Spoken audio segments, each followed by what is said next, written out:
Welcome to Geared for Growth. I'm Mike Mortlock, and in this episode of Geared for Growth, I'm joined by Bushy Martin, seasoned investor, finance strategist, and straight talker for a conversation that might ruffle a few feathers.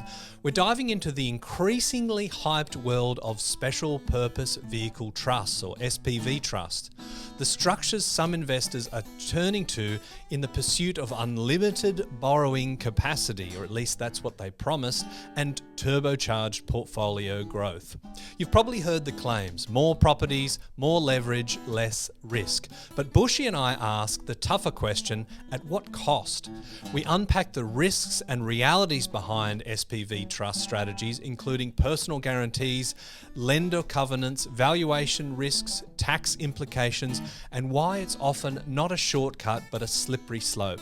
Bushy offers clear, no-nonsense insights into who these structures might actually suit and why they're far from the silver bullet they're often sold as. We also explore why most investors don't need to own 10 properties to create wealth, the importance of understanding lending limits versus financial maturity, how patience, not tactics, build sustainable portfolios, the dangers of post-rationalized data and short-term metrics, and why understanding local sentiment, scarcity, and lifestyle appeal is more powerful than spreadsheet filters.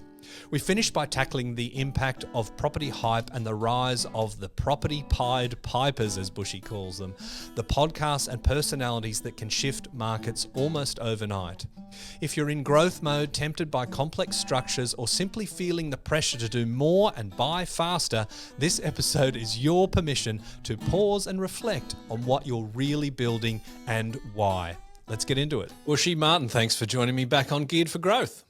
Always love having a chat to you, mate. You bring out the best and the worst of me every time, so I'm sure today's going to be no different.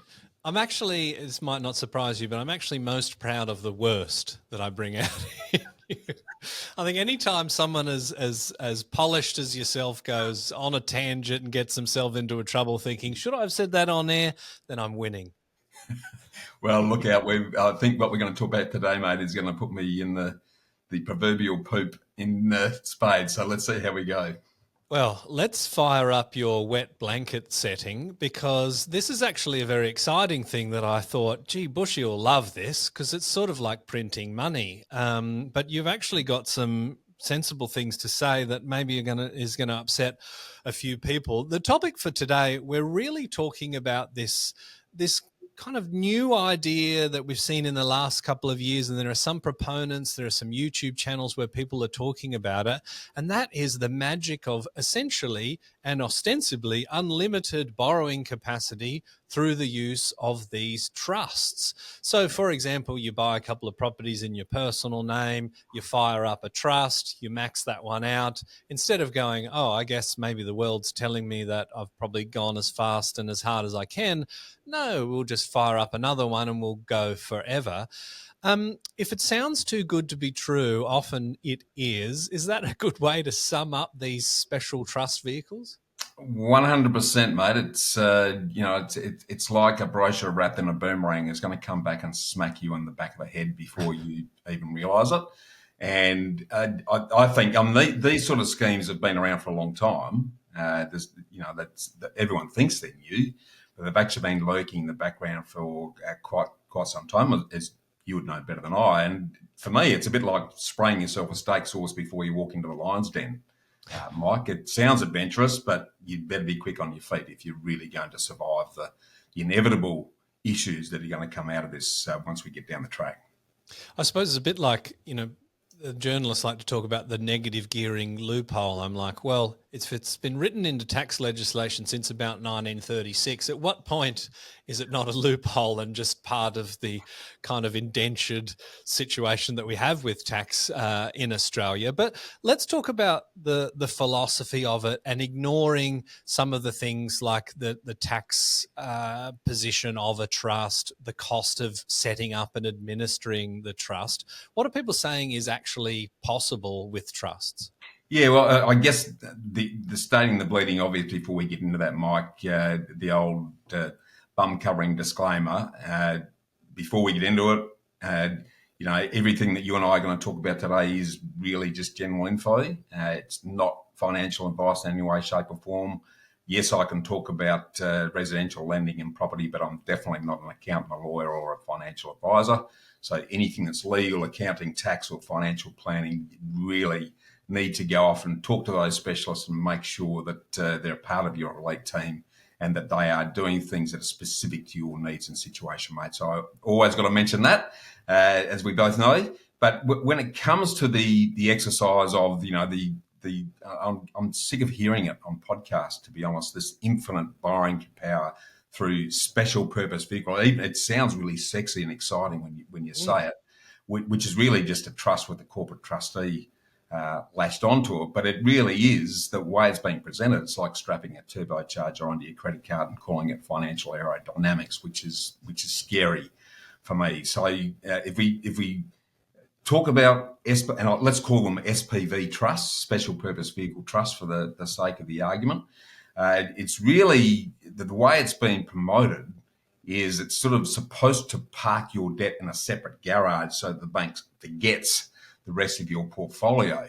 But the translation of that really is that you're essentially putting your kids on stilts so the car insurer doesn't know that they're teenagers. And believe me, they're always going to find out. So I think there's some pretty scary stuff around that. If we sort of dig into that in a little bit more detail, because I think it's like everything.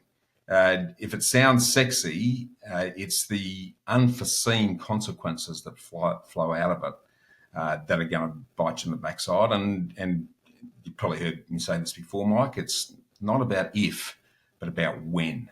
It's always. So my philosophy on everything has always been plan for the worst and then manage for the best, and you've got a good chance. So if we dig into SPV trusts, so to get into it specifically, it really is just a standalone company and a trust combo that buys the property where lenders go blind and suddenly get amnesia in relation to your personal debts and other asset commitments. The promises, as we've talked about, are unlimited borrowing capacity, bulletproofing asset protection, and some tax wizardry that's wound in there. But I think what people are forgetting is what's needed to make these work. That they can work, and for certain investors, they can be good, but it's a fairly select few. It's not for the all and sundry that podcast promoters and others trying to monetize FOMO are really getting their head into, Mike. So, this is where I want to get a little bit granular on this subject so people start to understand what it really means. Because if you actually want to make one of these SPVs work, where to make it work, it must be standalone. It must always be cash flow positive, and that's for the life of the property.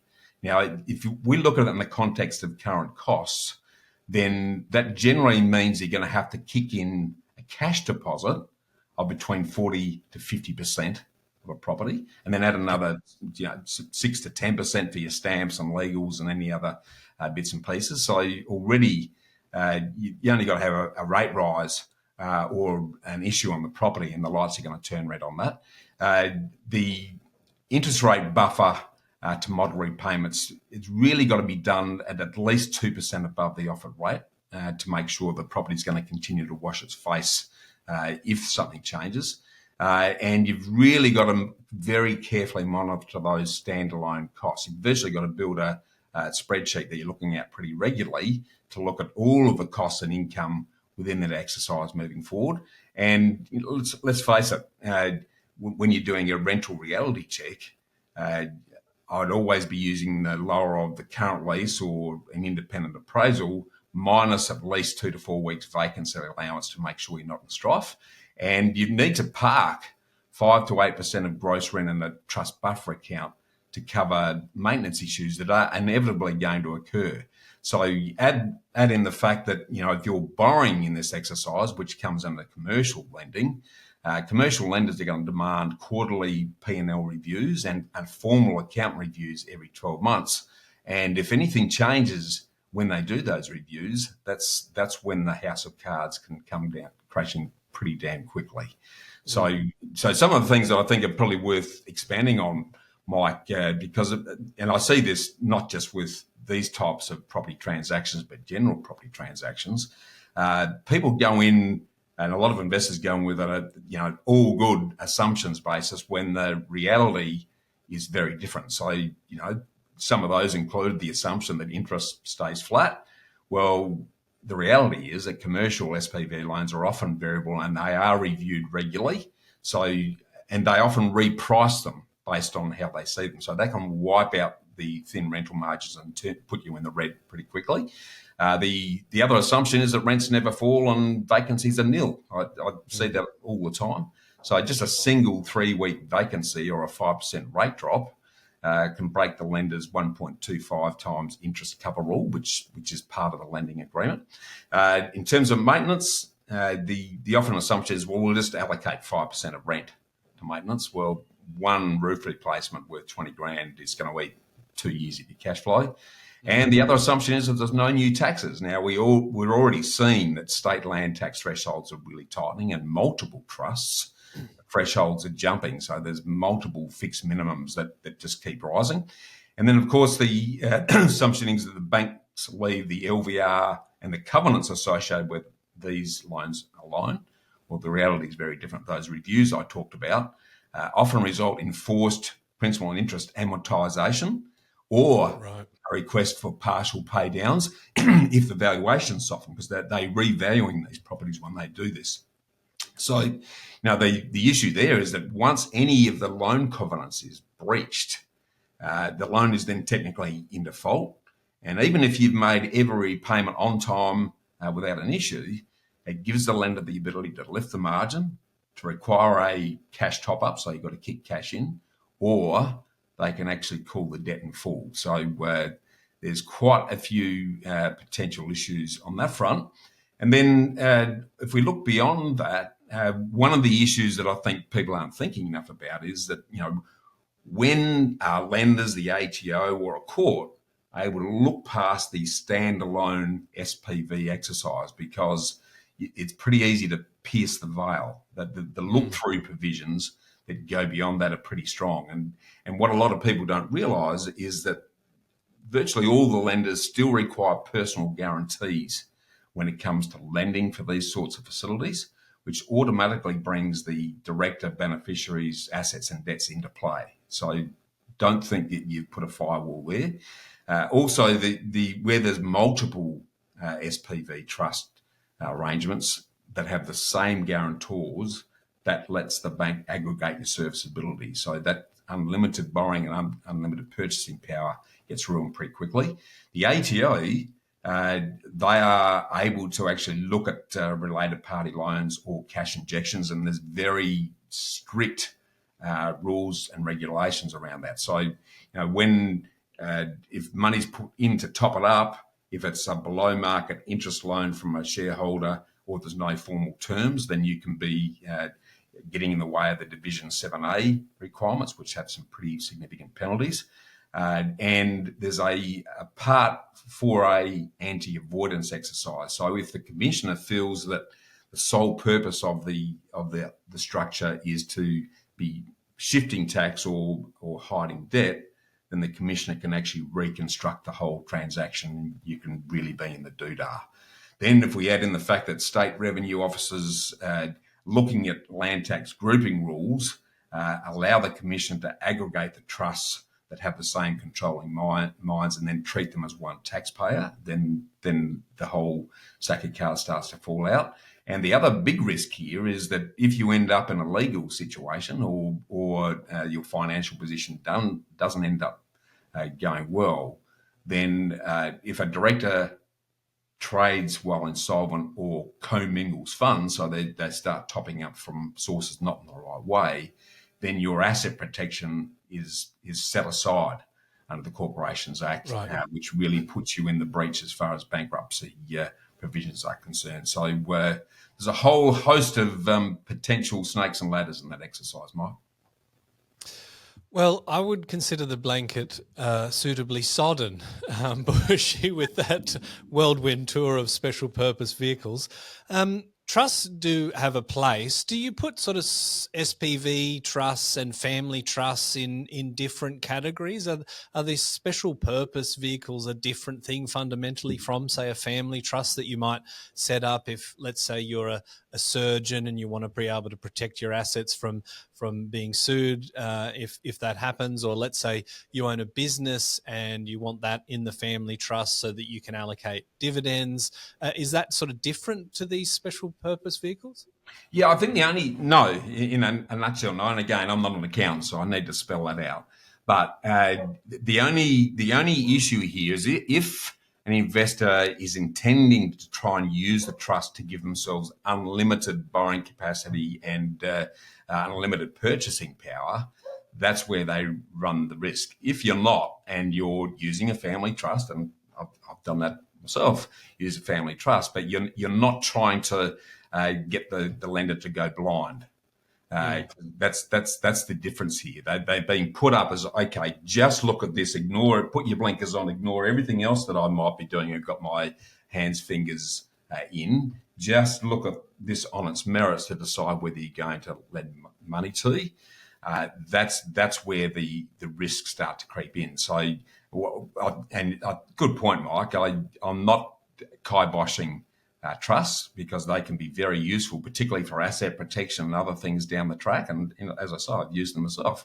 Where you've got properties you're going to hold long term and you want to actually have them as legacy properties for members of your family, they can become beneficiaries, and the property can, if you shut it off the mortal coil, and the property automatically can transfer to them, becoming trustees, and there's no stamp duty, there's no capital gains because there's no change of ownership. So there's some real merits in doing that. And as if it's just for a trust, a purchase that where you're not hiding the rest of your financial position, because that's effectively what you're doing, then they can be useful and they can be appropriate. So it's a matter of what the intent is here and what that means in terms of how the bank's looking at it. Because the thing that we really need to be clear on here is that when things slip up, and it's likely that they will, then that's when the banks start coming to recover their position. They're pretty good at doing it. So if they can't get it out of you, and that they'll chase your personal guarantees first, and then whatever assets they can get their hands on, they'll do that.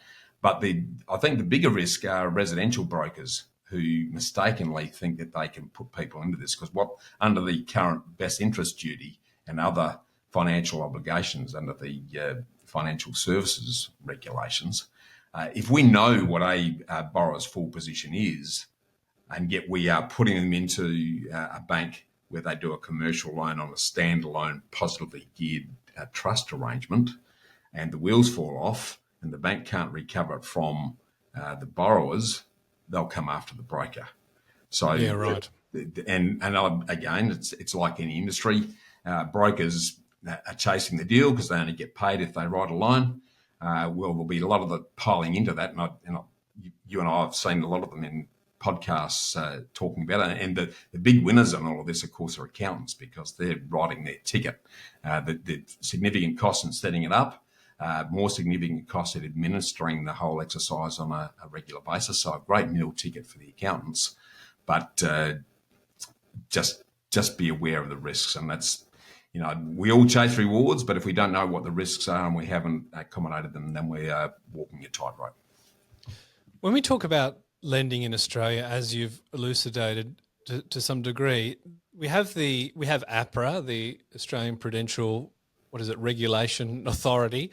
Banks are governed by the rules that APRA set. Banks have their own serviceability metrics as well. They can obviously go further. It kind of begs the question, if a bank has looked at you, Bushy, and said, you've got these properties in your portfolio, this is your income, we reckon you're a little bit tapped out.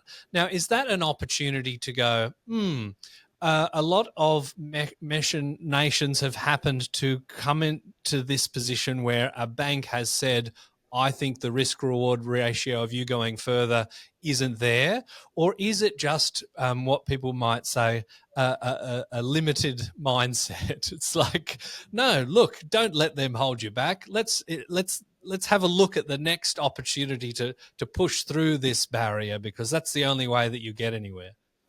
Yeah, I think there's a combination, really, because I think the biggest issue we have right now is that people just don't have any patience. They want it all yesterday, and that's sprinkled with a big dose of FOMO that is continuously pushed from every level of media, whether it be mainstream media or even through podcasts. It's the fear of missing out exercise. Jump in now, or you're going to miss out.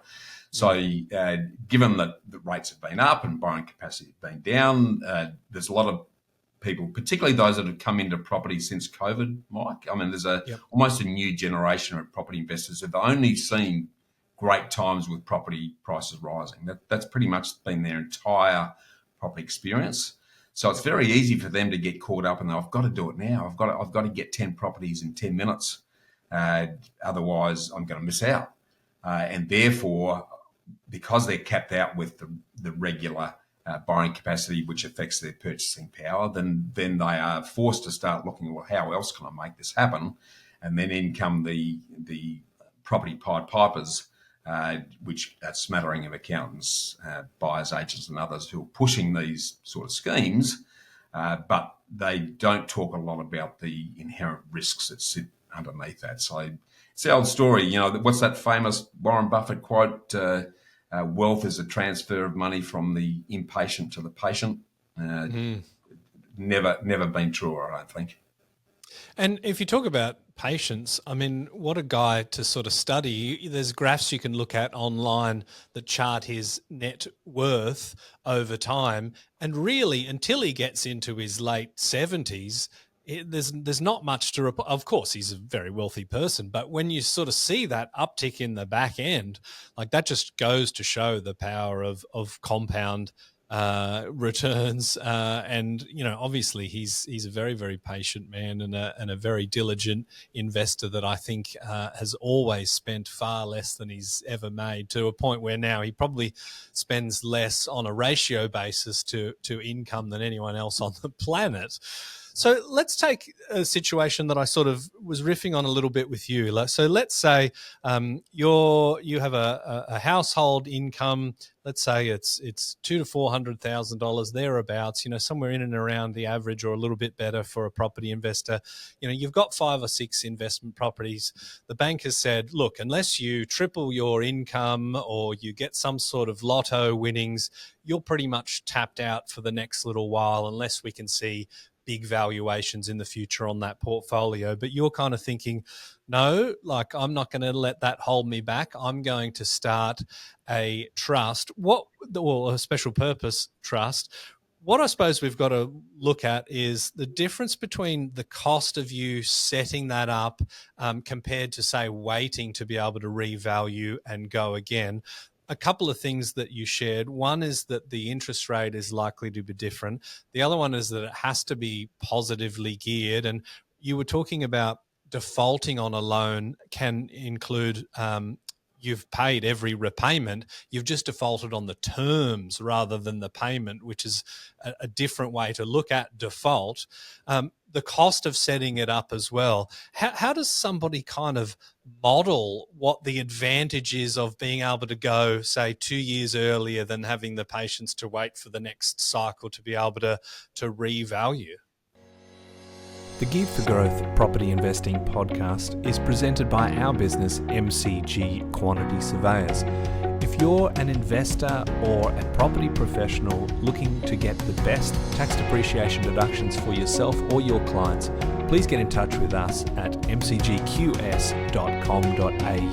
It's our mission to help as many property investors as we can to maximise their claims and maximise their property education as well.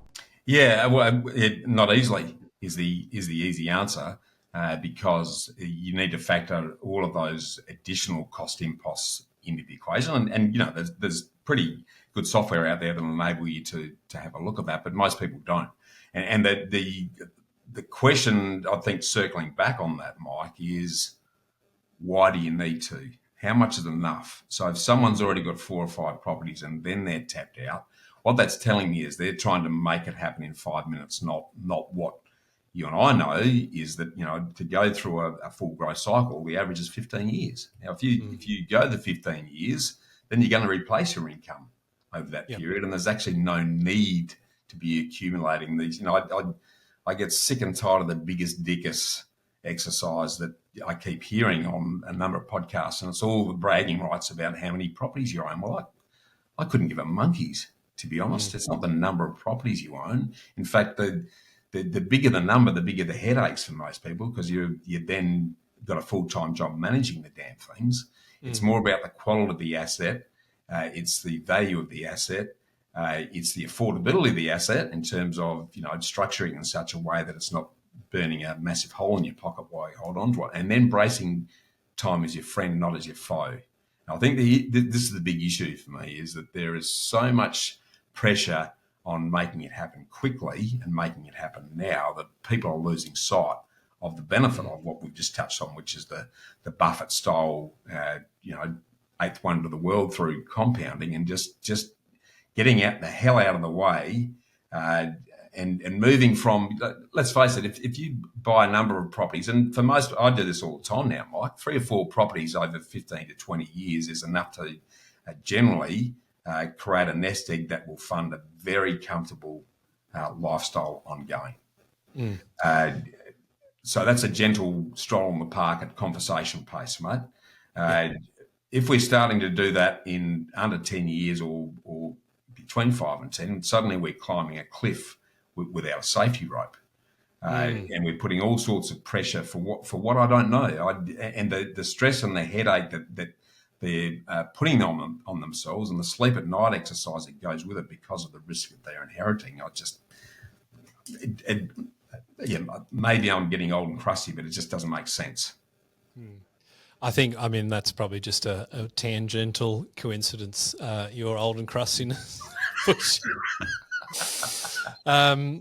I just thought fire you with both barrels just to see. I mean, I can never actually upset you. You just kind of laugh. But I feel very old and crusty. I feel like we're in the same boat. For people that are a little bit old and crusty, let's say we're 55 years old. We haven't necessarily been very smart with money. We don't want to be working at 67 and beyond.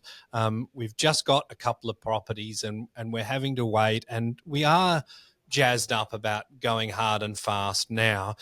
Is there a step between, say, going to one of these vehicles that might be, and this is, of course, much more your area of expertise, let's say these second-tier lenders, is that where there's an opportunity to go, okay, well, I can't hide my debt. I can just work with somebody that has more of an appetite to lend. And, of course, there's a price to pay with that, with the interest rate. But presumably it's a lot cheaper exercise than setting up a trust. Way cheaper. And, the reality is that across the 40-odd residential lenders and 2,000 different loan solutions that are out there, Mike, there's at least a 55% variation across them in terms of how much they'll let you borrow. Right. And that's a pretty significant shift. So a lot of people make the mistake of assuming that all banks are the same, and most people, I mean, the good old CBA still swallows up the lion's share of all home loans in the country, and then between them and the 3 or 4 top tierers, that soaks up a big chunk of the rest. But if you look outside of that ring to a number of quite specialist lenders who have the appetite to be able to look after this without risk, and you don't have the risk, then you can significantly increase your borrowing capacity and your purchasing power pretty easily without the need to do something stupid or inherit those sorts of risky type of propositions. I mean, the other avenue that we keep hearing about now is, we'll just jump into set up a self-managed super fund and buy a property that way. And yes, that's an avenue. And yes, there are some significant benefits both during and after the exercise, because you're only paying 15% tax on inputs up until retirement age, and beyond retirement age, you can sell properties in a self-managed super fund with zero capital gains. So there's some issues there, and again, linking that back to what we're talking about, these SPVs. Well, SPVs, you've got to be very clear on your exit strategy with those, because if you intend to sell a property in SPV, you don't get the capital gains exemption. You pay full whack in a trust. So you're sort of robbing from Paul to pay Peter in a way in that context. So I think the question I always come back to is, how much is enough? How much is enough for you? And no one really sits down. Very few people that I come across sit down and work out, well, exactly how do we want to live and how much does that lifestyle cost? You'd probably be surprised that, 150, 200 grand is going to give you a very comfortable lifestyle a year when you're no longer working, and assuming you've paid off your home loan, which if you've set the structure up right, you will have done so. So I think while they're tempting, these sort of gimmicky, glittery concepts that have been talked about, then I would explore the more regular exercise like you just suggested first, to see what your horsepower is before sort of taking the ball lolly and taking the big risk on some of these complex and costly exercises. It does sort of beg the question. I wonder how many people that are tapped out on, say their mortgages with the big four go, okay, well, we want to set up this special purpose vehicle and blow past the idea of, okay, well, there's other lenders there that might look at me and go, yeah, well, you've still got a little bit of capacity, right? Like, I wonder how many people do you think make that step before they go to the full trust? Quite a few. And the other thing, and again, I just want to emphasise this point, Mike. We utilise an indicative freedom indicator that ties together how much lifestyle income you need with your time horizon, and then project forward based on what your current assets are, which super, property, shares, crypto, whatever it might be, to look at what the end game is. And most people are pretty surprised when they realise that 3 or 4 properties over a 15+ year period is going to do the job. That will, for most people who are looking for a comfortable lifestyle, that's enough. Yep. But if you just carve 5 years off that and go from 15 to 10 years, the scale and size of assets you need to secure doubles. Right. So that the timeline, as we've touched on a couple of times here, is massive in terms of the likely outcome.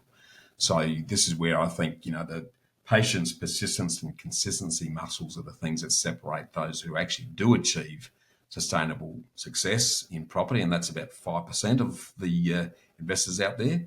The rest allow their impatience to get in the way and go pursuing things way beyond what they're actually going to need, Mike, and inherit a whole bunch of risk in the meantime that is potentially going to shipwreck them before they get to the finishing line anyway.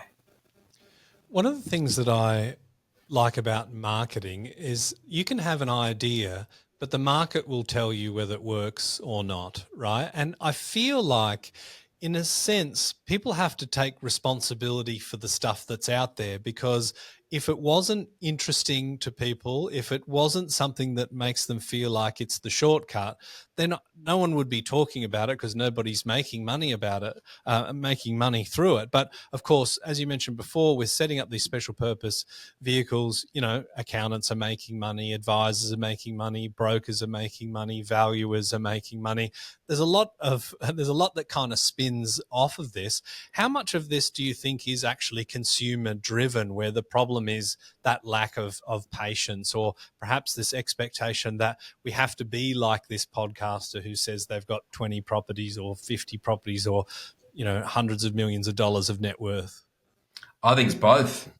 I think it's the artificial feeding frenzy that's created as much as I think the undertone to all of this, Mike, is that because we have become instant iPhone everything over the last few years, and therefore we just don't have any patience any longer. We want it all yesterday, And similarly, with the property professionals, and I use that word professionals loosely when we're talking about some of the characters that are playing in this space, for them to build their business empires, these sort of hot chips and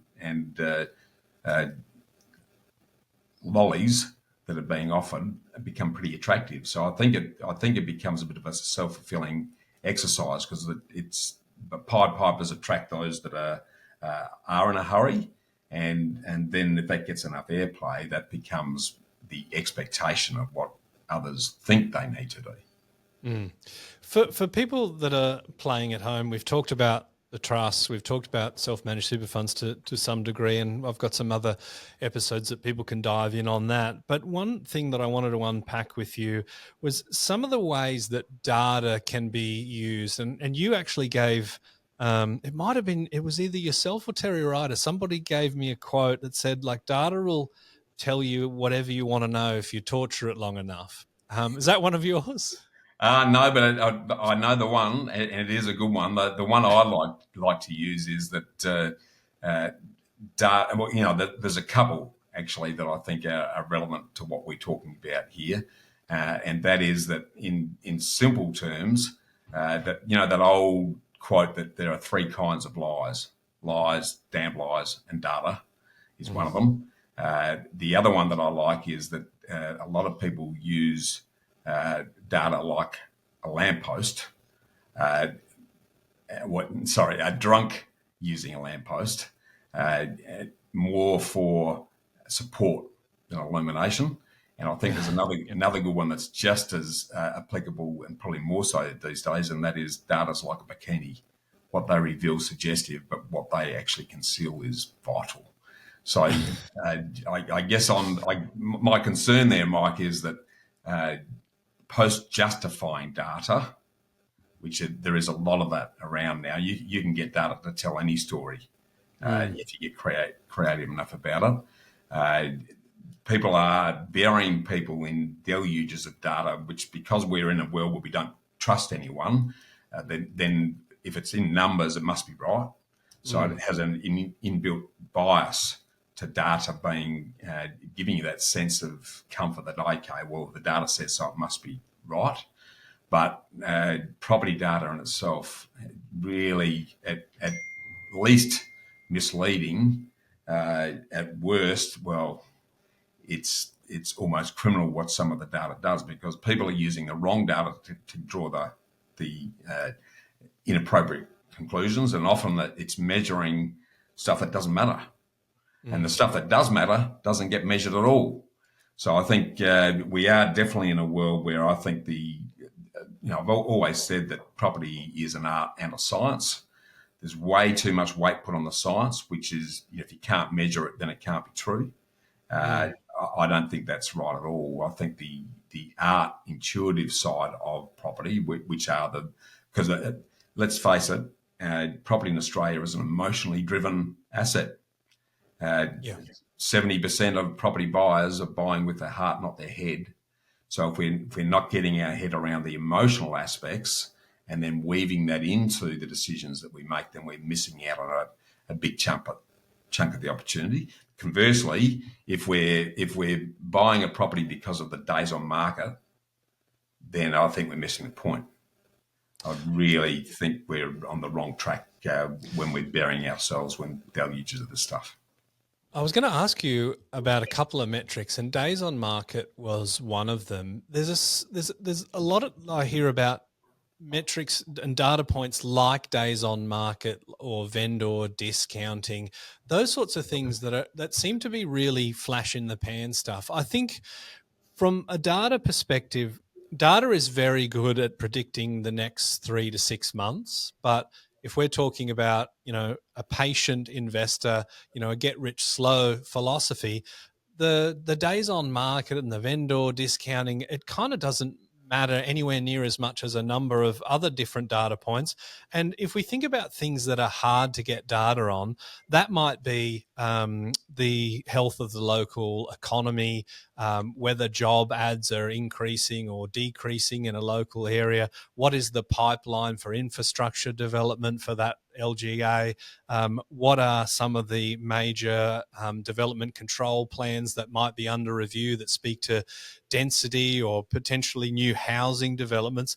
Those are all things that true property forecasters, and there's a couple in Australia, do very, very well. And that's where I think the art part of it comes in.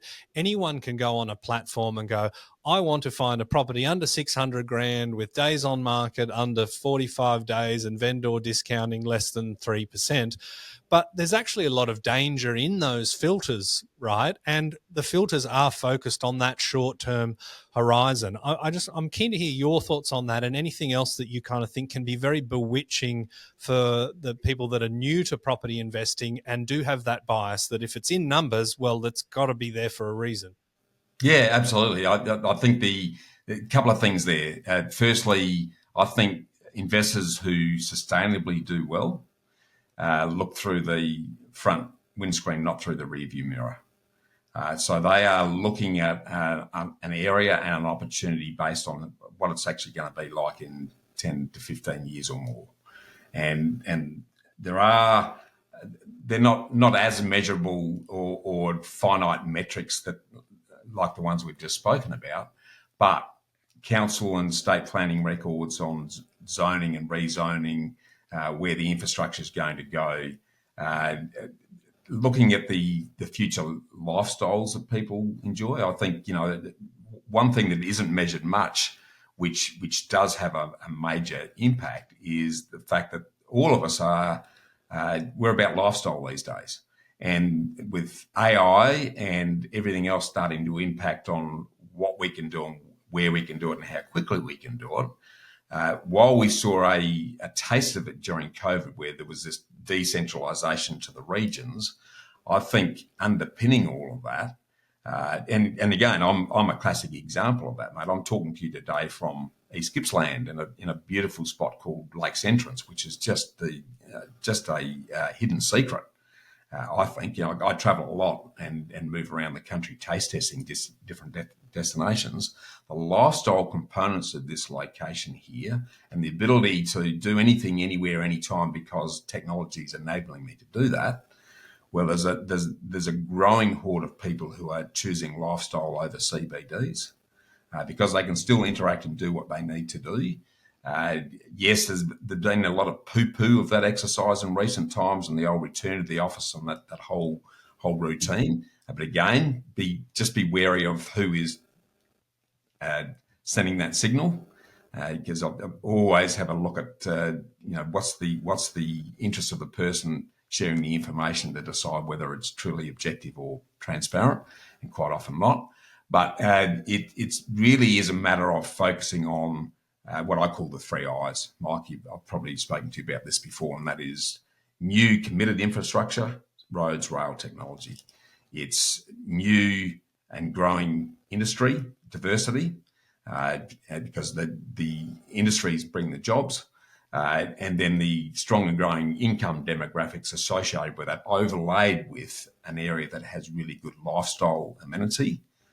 They are the things that I focus on. What I don't focus on is median prices, days on market, auction rates. Yes, they'll be all right to look at the very pointy end when I'm right down to when I've already gone from top down to go from area to location to suburb to street.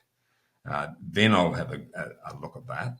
But even then, I'll be relying pretty heavily on the intimate local knowledge of someone like a property manager who lives and breathes that location.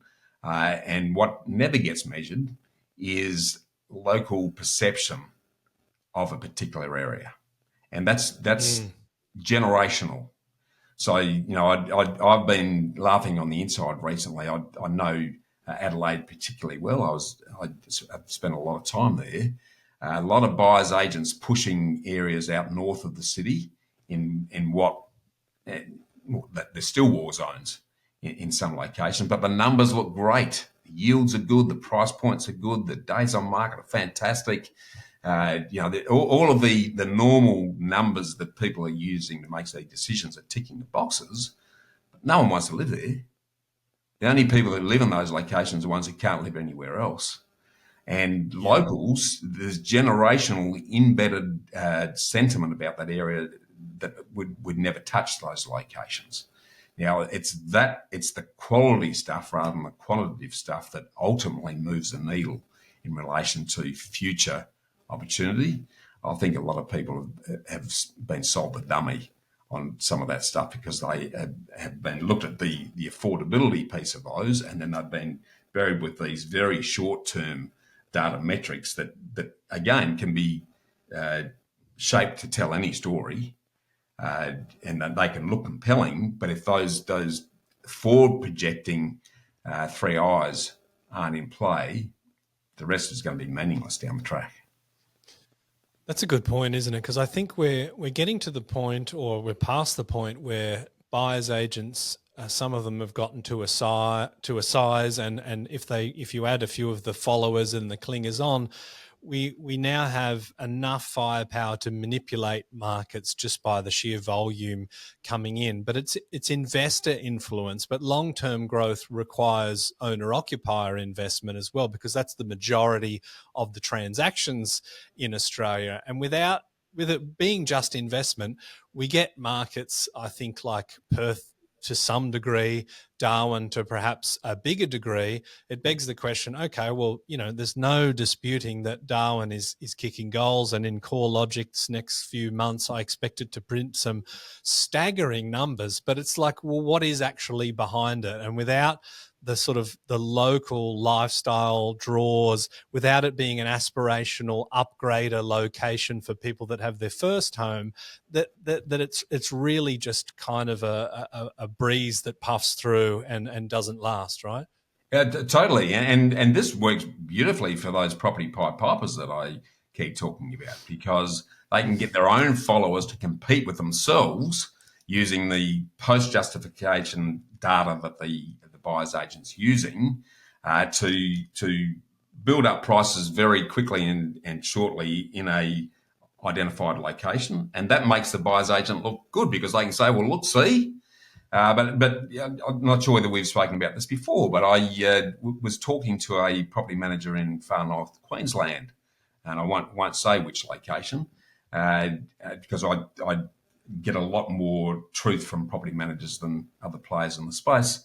And they said, hey, our phone's been running off the hook. Someone talked about us on a podcast last week, and I've had 50 investors ringing us, all asking the same questions, all looking for the same sort of properties.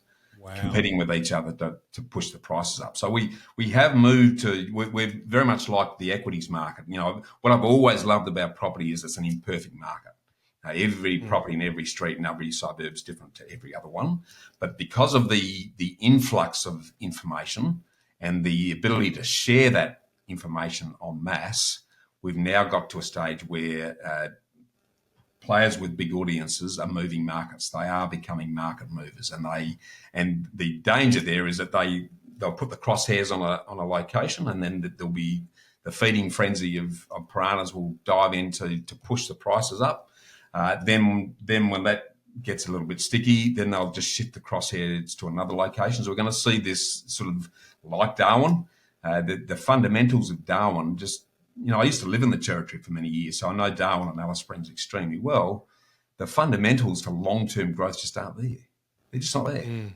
They're breezes, not sustainable winds in that context, Mike. So I think people need to be looking beyond the exercise, and they need to triangulate information and cross-check information, and then look at the right information before they're making property decisions. But I've always looked at, when I bought a property, I'm thinking about who am I going to sell it to?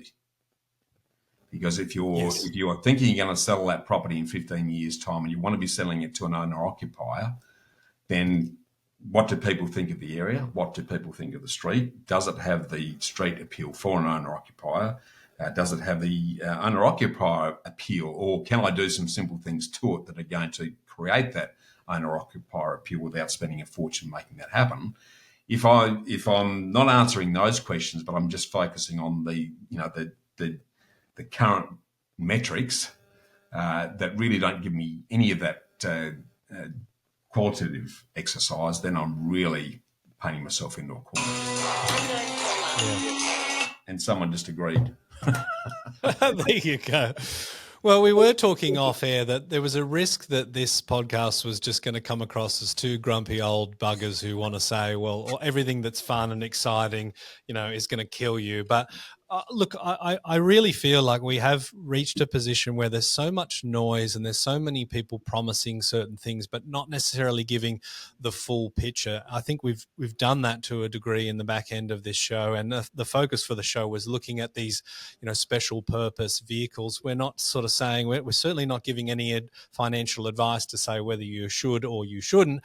But if you are considering that, you do need to understand the terms of the loan, the terms of the agreement, the extra costs, and go through that process of modeling it out. Because I know that you and I really just kind of care about the consumer. We don't want anyone to get into a position where they regret or where they're forced into a position to sell. And the numbers are still saying those, I think the latest ATO stats are saying that 68% of investors buy one property, whereas it was 72. It's getting better, but it's still a massive number. And I think that we both agree it's because people are still making mistakes, right? I mean, totally. And there's a lot of accidental investors in there who just move out of their house and turn it into a rental property. So I think there's a lot of that. I think one of the thoughts that I want to leave with everyone is that opinions and forecasts are like belly buttons. We've all got one, but most are full of fluff. So I think we need to, I just think we need to drill it down a little bit deeper, Mike. And if you're going to be spending hundreds of thousands on a property, then make sure you're looking at the right things and listening to the right people, and always question what is the agenda of the person who's talking about that message. Because if they stand to gain from it, there's a good chance that they're pushing it for that reason, not for your benefit. For me, it's all about making sure that you're making good, sound decisions based on a number of different data points and a number of different decision makers that are ultimately aligning with what your end game looks like. And again, not many people are clear about what that looks like either. So that's part of the problem. Absolutely true. And sagely advice as always, Bushy. So thanks very much for coming back on the show. We appreciate it. Love talking to you, mate. And I think you succeeded in bringing the worst out of me, mate. So congratulations. Excellent. Mission accomplished. We'll see you next time. Yes.